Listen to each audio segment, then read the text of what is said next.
Ladies and gentlemen, the story you are about to hear is true. Only the names have been changed to protect the innocent. NBC brings you Dragnet.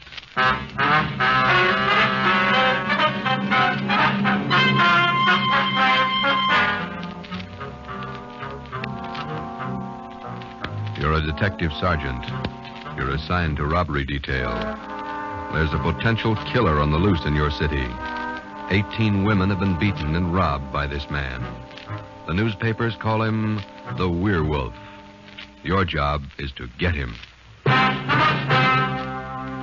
Dragnet, the documented drama of an actual crime, investigated and solved by the men who unrelentingly stand watch on the security of your home, your family, and your life.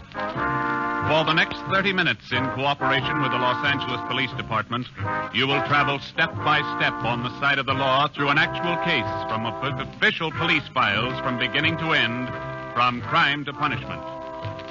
Dragnet is the story of your police force in action.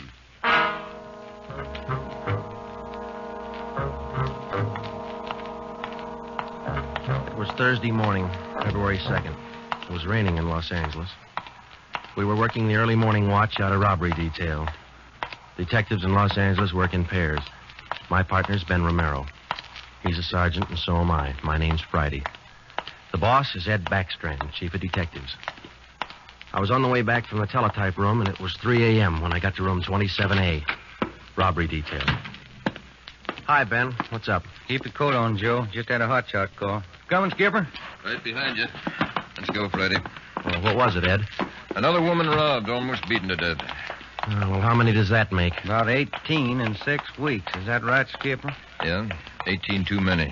Come on down these stairs to the garage. Yeah. What about that suspect we had, Ed? You mean Martin? Yeah. Had to release him this morning. But I got a good tail on him, Henderson. Yeah. We got any reports yet? Nothing definite to hold him for. Here's the garage. Let's hustle it. Right. Then if this isn't Martin's job, Skipper, and he's not the right man... Then we start all over again, and we work night and day till we find the right man. Here's the car. Let's go. Ben, you drive, huh? Yeah, all right.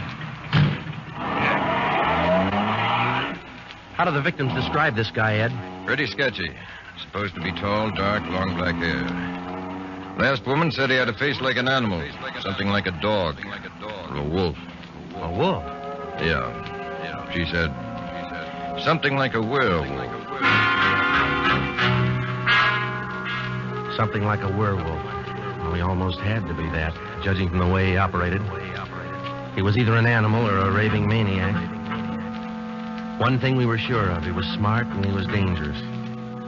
For almost 2 months, he'd prowled the streets in a stolen car in the early morning, usually between 3 and 5 a.m. And the victims were always lone women, most of them waitresses, coming to work or going home.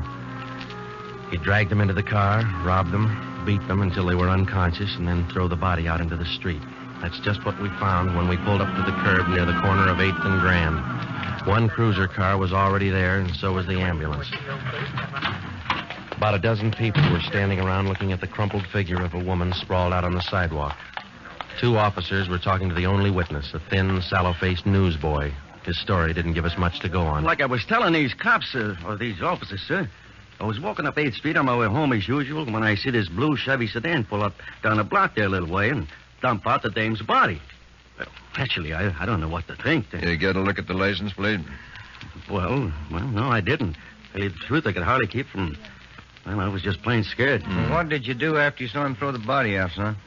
Well, I just stood there for a minute, and the fellow in the car drove right on past me. Did you get a look at him? Yeah, I sure did. How close were you when he drove past? Well, now, he couldn't have been more than, 8 or 10 feet away. I was right over there by the street light near the curb. Would you know this man if you saw him again? I don't know about his height or his build or his weight, but, mister, his face I'll never forget. Why do you say that?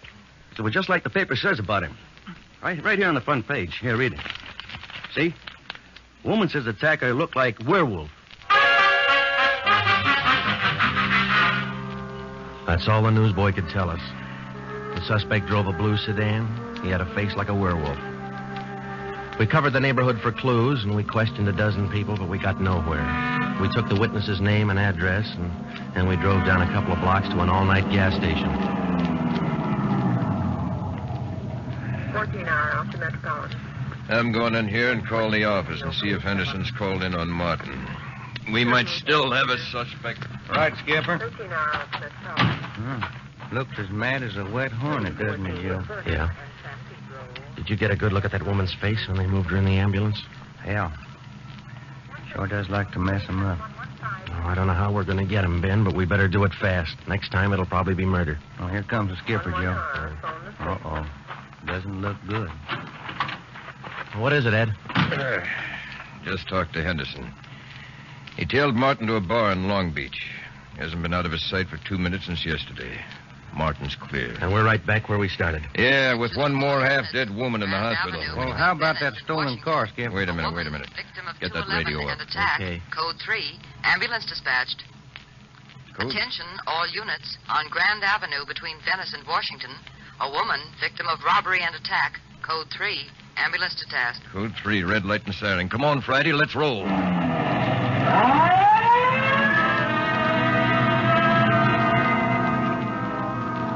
We couldn't be sure, but it sounded like another one. 6 minutes later, we were there. Same story. Werewolf. The next day, the chief ordered the number of cruiser cars doubled in the Central District. This was for the early morning watch with plainclothesmen to back them up. Then the newspapers played it big, and in 2 days, the story was on the front page of every paper in town. Maybe that should have made the werewolf lay low, but it didn't. Because at 4 o'clock that morning, while Ben and I were patrolling with the other cars, he got his 20th victim. Attention, all units. Whittier between Soto and Matthews. A woman, victim of 211, an attack. Code 3, ambulance dispatched. Here's a report on that blue sedan he used the other night, Joe. Found it out on Anaheim Telegraph Road. Any luck with it? Not one fingerprint we can use. Anything else? Nothing. Well, how about the auto theft detail? Same old story, Joe. He steals a car, uses it once, and then drops it. Never leaves a thing behind. Well, that's great. We're sure moving fast. How about that big guy you picked out of the lineup this morning? Oh, I checked his alibi. It's perfect. Now we haven't got even half a clue. Yeah. Well, come on. Let's check with Ed. He's instructing the policewomen on a plan for tonight. All right. Now you've heard the report. You understand how the suspect operates and what you're to do. I think so. Remember, all of you forget you were ever policewomen. Change the way you walk, the way you carry yourselves. That's the part you're playing, all right? Okay. And be careful and don't take any chances. All right, Freddy. Okay, Ed.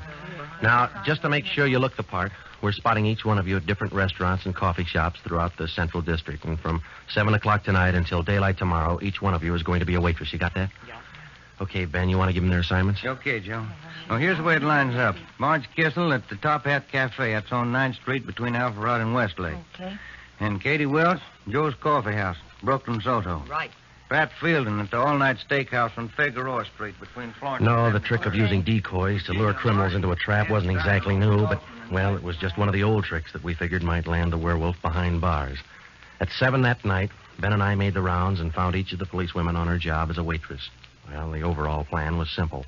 The girls were to leave the different restaurants between 3 and 5 a.m. that morning and pretend they were walking home. We mapped different courses for each one of them to throw out as much bait as possible and yet not to make it look suspicious. Each policewoman, from the time she left the restaurant and stepped out into the deserted streets, would be pretty much on her own. We had officers planted all along the way at designated intervals, but a big element of chance and danger was still there. All we could do was cross our fingers and hope. How much more time, Joe? Let me see. She's doing 2 minutes. Yeah. Waiting gets on your nerves. And it won't be long. This corner doorway's a pretty good lookout spot. Yeah. Wait a minute. Listen. Who is it, Joe? Can you see? Get back. What is it? Wait a minute. It's Marge Kissel. There's a man following her, a big guy. If it's the werewolf, where's his car? I don't know. Maybe he changed his plans. Get back. Here they come.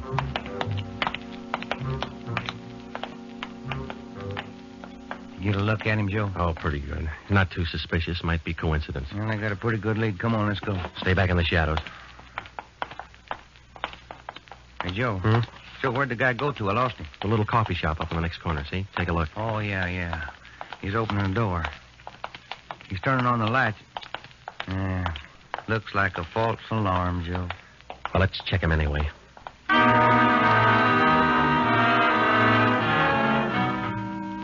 Well, I didn't think we'd be that lucky on the first try, and we weren't. We asked the man a few questions, and it didn't take him long to show us he wasn't our man. He owned the coffee shop. So, Ben and I went back and took up our posts again and waited for the next decoy. We covered that 10-block course 6 times that morning, back and forth, following the bait, but it was almost as if the guy could sense a trap. Not once did we get a nibble. By the time our last decoy finished the route, it was almost daylight. Joe, I never was so glad to see that sun come up in my whole life. My feet feel like they're puffing right up out of my shoes. Yeah, me too. Come on, let's get over to the car and check on the other squad out in Boyle Heights, huh? Mm-hmm. Oh. Hit the radio, will you, Ben? Yeah. Joe, there must be some easier job on the force than that. Yeah, you and me both. Now, let's see what happened to the others, huh? 80K to Unit 104K. Come in. 104K to Unit 80K. Go ahead. 104K, this is Friday. You do any good out there? This is Miller. I'll call Curtis. Stand by. 80K to 104K, Roger. What do you think, Joe? Maybe a bite? I don't know. Oh, this guy seems to work like a mind reader. Well, he can't win all of them. 104K to Unit 80K. This is Curtis. Go ahead. This is Friday, Al. How'd you do out there? Any luck? Just checked in the last gal, Joe. Eddie Welch, not assigned. Okay, Al. Have the men check in. 80K clear. KGPL. Okay, let's go, Ben. When we finally got back to the office that morning, both Ben and I were ready for some sleep, but it didn't look like we were going to get it. We just about finished going through the overnight reports for some kind of a lead when the phone rang. Robbery Friday. Hi, Joe. This is Wilkerson, auto theft. Hi, Wilkie. You got something for us? Not much, Joe, but it might work into something. Just got a report in on a pair of stolen license plates. Oh? Yeah. I'm not much of a hawkshaw, but I figure there's just a chance it might be your werewolf boy. How come? I don't know. Maybe just a hunch. After 13 years in this business, you get to know thieves pretty well. Sometimes you got to even think like them. Okay, Wilkie, thanks. We'll check by in a couple of minutes. Right, Joe.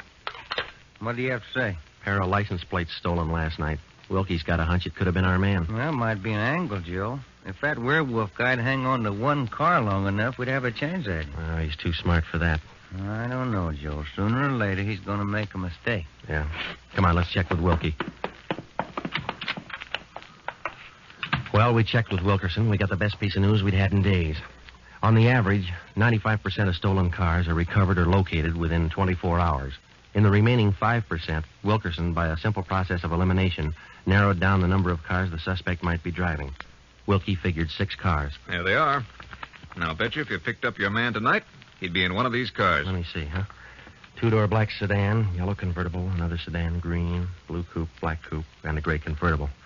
Well, that's good work, Wilkie. At least we got something to look for now. Yeah, you're right, Joe.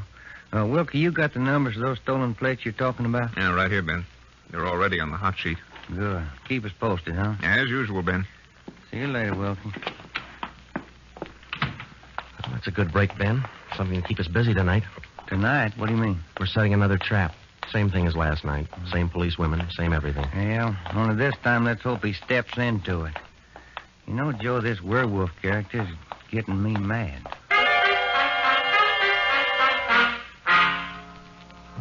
That night, we followed in our own footsteps.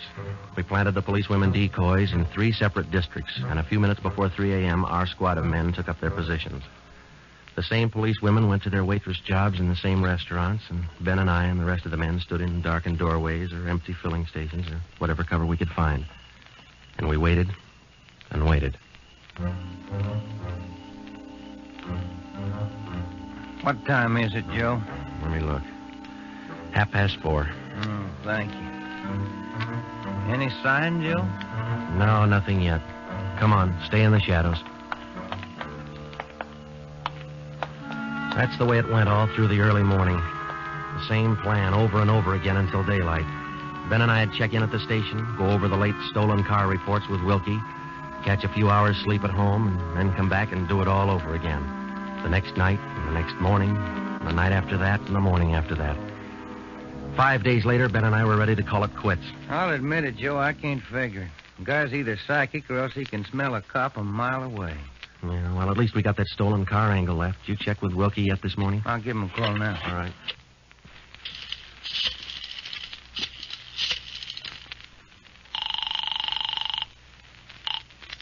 Auto theft, Wilkerson. This is Ben, Wilkie. You got anything for us this morning? Yeah, just going to call you.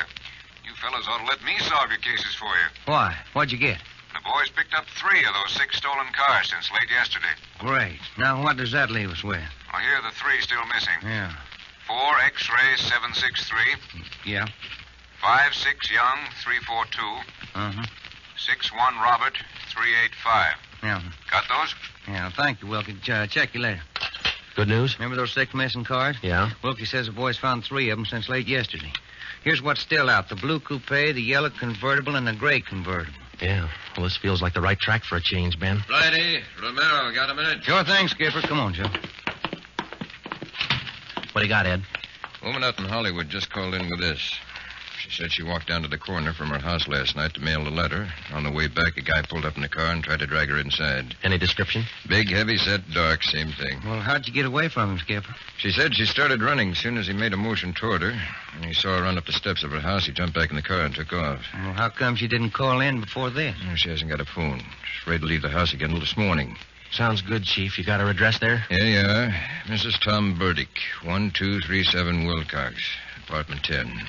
Come on, Ben. This might be what we're looking for. Who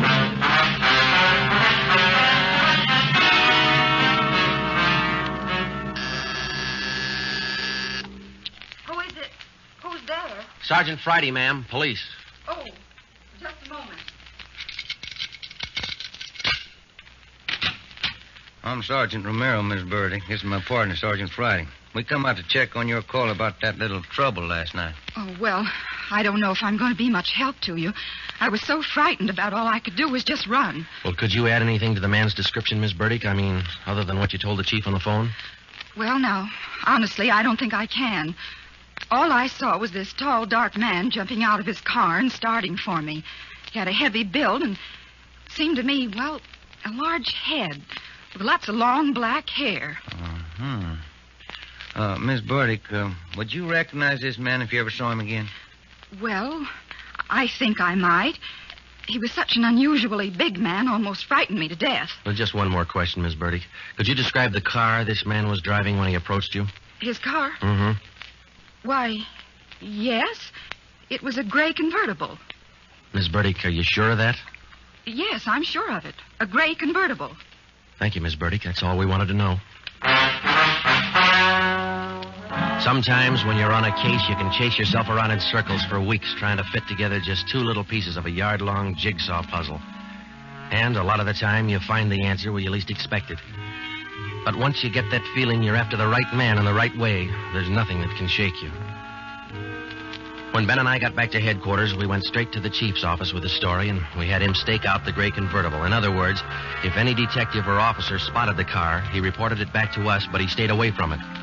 We figured that there probably weren't more than 2 of the victims who could take the witness stand and identify the man who robbed and beat them. Not with a smart defense lawyer, anyway.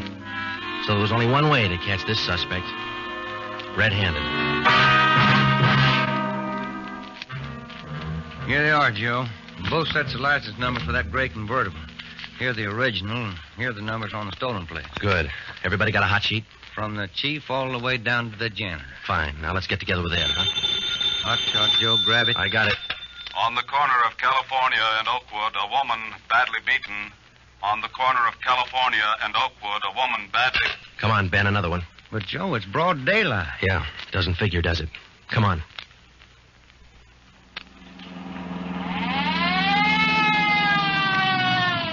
That vacant lot over there, Joe. 2 plainclothesmen and uniformed officers were keeping the crowd back. An ambulance was drawn up by the curb, but it was empty. When we got down to the rear of the lot, we found out why. They were waiting for the coroner. The woman was young, not much more than 30. Her body was half sprawled across the muddy ground, and her face was turned upward. It had been badly beaten. They figured it happened last night, Sergeant. Have the fingerprint men been notified? Yeah.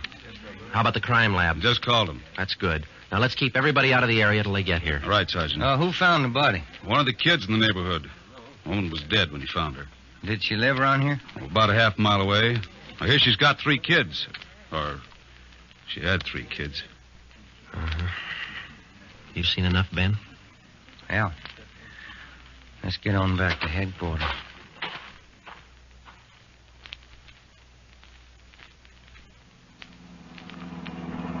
All the way back to headquarters, Ben and I planned our next move. And by the time we got to Ed Backstrand's office, we knew exactly what had to be done. When we told him about the Werewolf murder, he didn't say a thing for a minute. He just stared across the room at the calendar on the wall. Then he brought his hand down hard against the desk. Friday, Romero, I'm only going to say this once, so get it straight. That guy's pulled his last job in this city.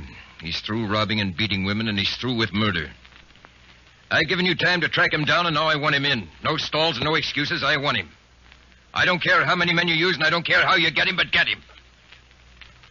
That's all. Ben and I worked all that afternoon right through dinner, up until 8 o'clock. By that time, the overall plan was down on paper and already in action. It was one of the biggest things we'd ever tackled, and, well, we didn't know if it was going to work. We only knew it had to work. We had a squad of 65 cars to stretch out over 40 square miles of the city in one big dragnet. The blockade itself would be stationary most of the time, and working inside it would be 2 cars, 14 policewomen as decoys, with 2 plainclothesmen assigned to watch each policewoman. If and when the Werewolf was sighted in the gray convertible, we'd automatically take over the police radio for the whole city, and Backstrand would direct the chase from headquarters. A little after 8, we had coffee and hamburgers, and we went to Ben's for a few hours. Ben tucked his kid in bed as usual, and then he laid down for a nap. I talked to his wife until I dozed off in the chair. At 11:30, she woke us up. I combed my hair and put on my coat. Cops' wives are like everybody else's. They worry. When we met Ed at headquarters, we did some last-minute checking on details with Backstrand for about a half an hour, and then we were all ready to go. By 5 minutes past 2, half the Dragnet crew pulled out of the police garage and scattered over the city to their places. By 2:35, the other half pulled out, and a few minutes later, Ben and I followed. At 3 minutes to 3 that morning, Backstrand took over communications and checked every car in the operation. It was a good start. Every man in his right place by the right time. The trap was set. All we needed now was to find our suspect, the Werewolf, inside. Control 4 to Unit 80K. Control 4 to Unit 80K. 80K to Control 4. Go ahead. This is Backstrand, standing by. 80K, roger. Clear. KGPL. Okay, Ben. Now let's go find him. I got a hunch, Joe. Let's try the Wilshire district first. Sounds all right to me. Let's go.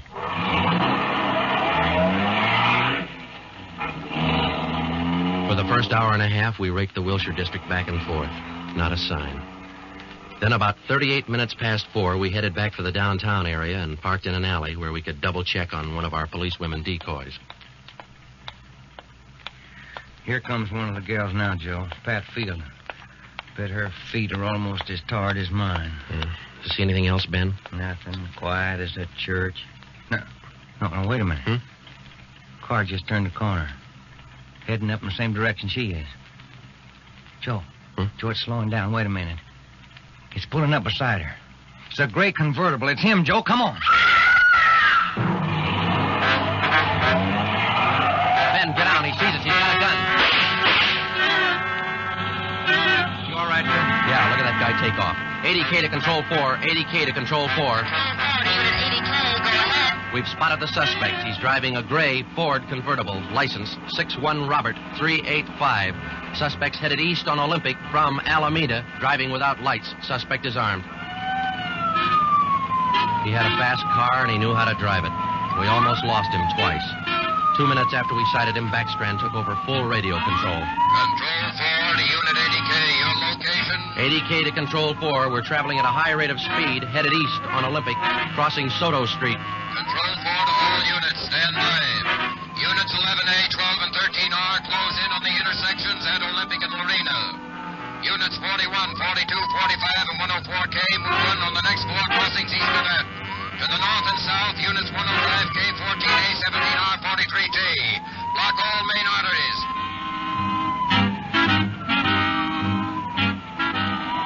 In the next half hour, the 65 cars in the Dragnet had pulled in like a noose around a 5-mile area. Ben and I hoped it was just a matter of time.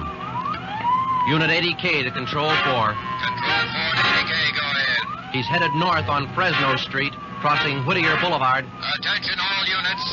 80K now pursuing suspect north on Fresno from Whittier Boulevard. Units 15, 105K, 11R, and 18A block off the intersection on Fresno and 4. Hey, Ben, up there ahead. What's he trying to do now? Look, he's turning around. Yeah, and he's coming right for us. Watch it, Joe. Look out! Pretty close. 80K to Control 4. Both on 80K, go ahead. Exchanging shots with suspect. Watch it, Ben. Here he comes again. Sure likes to use that gun, doesn't he? Sure does. Hey, Joe, look. Look, he's turning east. He's running for Hollenbeck Park. Yeah, 80K to Control 4. Control 4, go ahead. Suspect just drove up over curb and into Hollenbeck Park. Control 4 to all units. Control 4 to all units. Converge on Hollenbeck Park. Suspect is in the park. He's armed. Use caution. Code 3.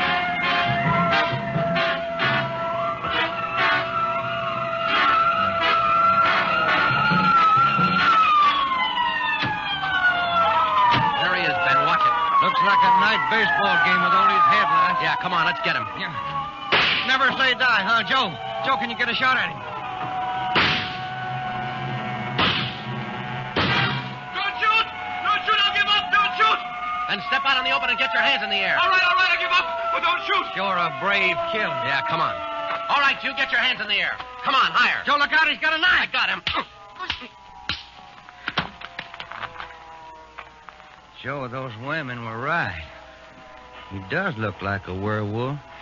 Yeah. You got your handcuffs? Yeah.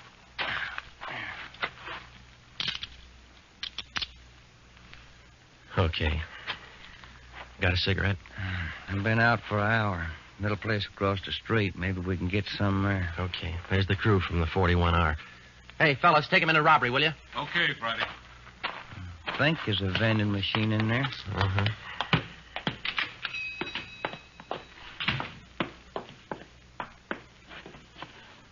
Say, you got some change for the cigarette machine, mister? I think so. Say, who was that guy all them cops were after over in the park a little while ago? I picked up the werewolf. Been reading the papers? Yeah. You fellas cops? Yeah. Sure made it easy for you, didn't he? All you cops had to do was surround the little fella in the park. Nothing to it, huh? Yeah, that's right, mister. Nothing to it.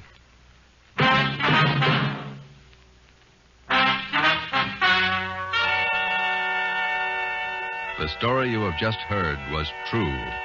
Only the names were changed to protect the innocent.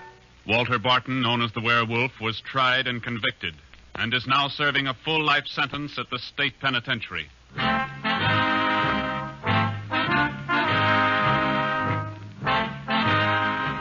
This has been Dragnet, the third in a new series of authentic cases from official files. Technical advice for Dragnet comes from the office of C.B. Horrell, Chief of Police, Los Angeles Police Department. Tonight's program is dedicated to Sergeant Mario Victor Dairo of the Los Angeles Police Department, who, on the morning of January 1st, 1943, gave his life so that yours might be more secure.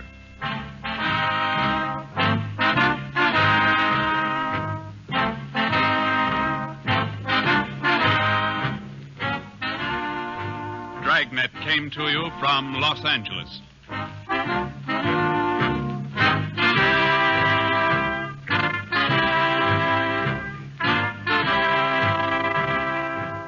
This is NBC, the national broadcasting company.